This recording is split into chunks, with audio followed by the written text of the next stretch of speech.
Tony Gibson, here to remember Harold Smith, Smitty. He was my great uncle. I'm Nelda Mills. I'm here to remember Harold Smith, Smitty, Uncle Smitty. He was my great uncle. I'm Christine Darlington. He was my uncle. And he was a Wyoming cowboy.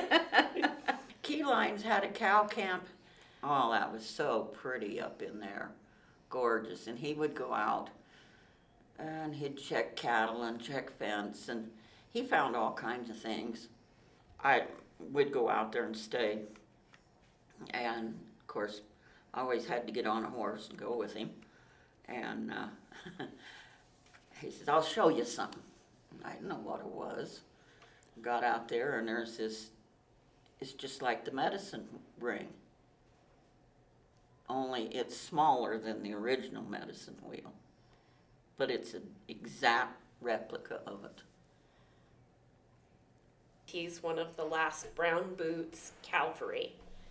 And so Brown Boots Cavalry was, they still have the cavalry. But Yeah. Brown Boots Cavalry, they were the ones that were still involved with horses, with mules, things like that. We were talking and like, what's your favorite Uncle Smitty story? And I think my favorite is the Purple Heart. Oh. He got the Purple Heart, but it wasn't the conventional way. No. They had staged an impromptu rodeo with, was it The big white mule. Yeah, it was the general or admiral, some big wigs, white mule, and they flanked it, and Uncle Smitty got bucked off and broke his leg.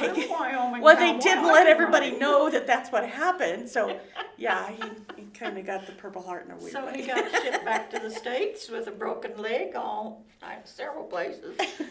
Well, and I think my favorite story of him, and it was in a packet of stories that I had that I can't find, but is him during his cavalry days. He was shining tack and boots, and he was polishing his boots, and he had his brown boot polish, and a colonel or I don't know, some big high mucky muck came by and told him to take care of his saddle. And so our uncle took the brown shoe polish and he polished the seat of this big commanding officer's saddle. And so after the man rode his horse, he had this brown seat. So he was quite the practical joker. Oh, yeah. Sweet Wyoming.